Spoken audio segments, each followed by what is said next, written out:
So I'm on my way to water the redwoods. It's been really hot and really dry for a few weeks now, which is not ideal for a freshly planted group of trees in their first summer. However, that's the world we live in, and I've been doing my level best to keep them watered. It's not been the easiest thing. I've not been here as much as I would have liked to, in between having a full-time job and a life beyond redwood trees.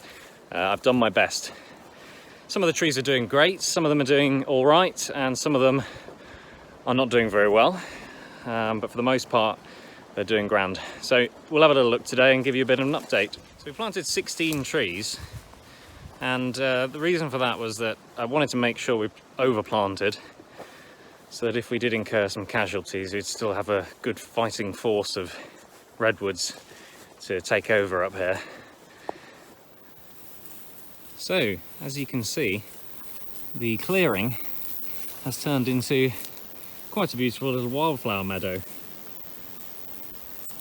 All sorts of insects in here. The place is humming with crickets, bees, and all manner of other creatures, which is brilliant. You might notice some of these rather unsightly piles of tree protection cowls heaped up around some of the redwoods.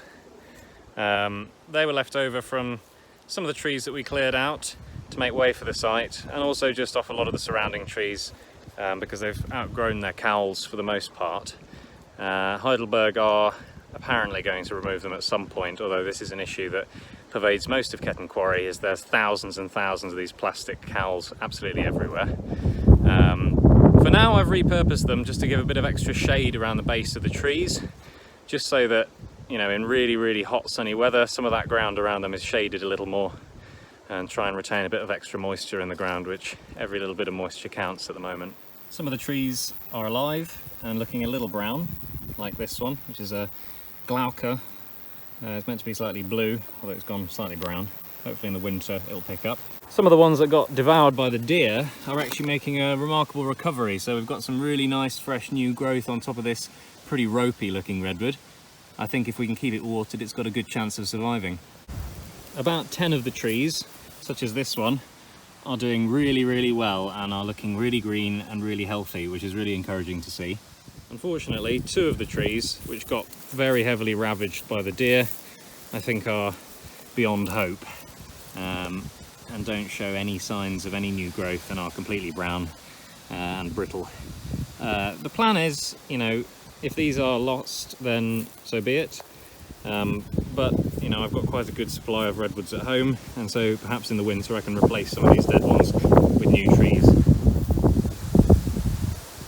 This dawn's looking pretty ropey, but it has still got some green on it, so I'm not giving up on it yet. Compared to this dawn redwood, which is looking exceedingly healthy and vigorous. Equally, we've got a pretty healthy and quite large coast redwood over here, which is putting out some nice fresh growth on there as well, and that's encouraging to see.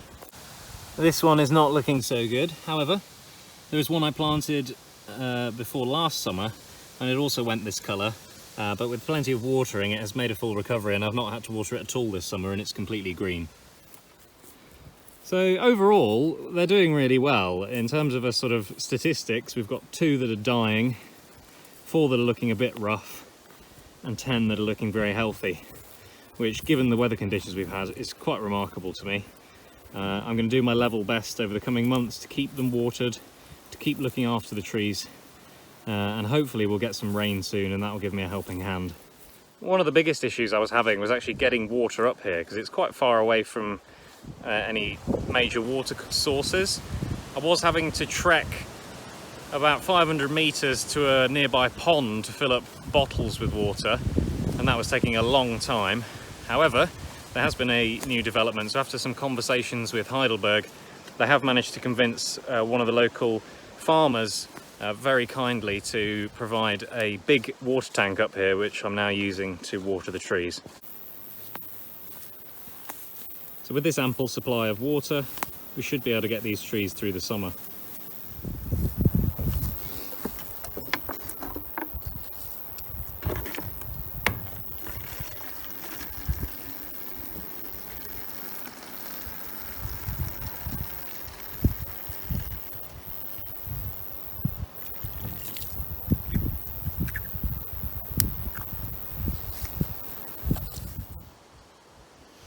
So I hope you've enjoyed this quick update on the Ketton Redwood Grove. If you want to learn more about the Ketton Redwoods and this project to plant a new grove of giant redwoods and a few other redwoods in memory of a local man named Thomas Burrows, then do check out the playlist that will be linked in the end screen, which will take you through my whole journey.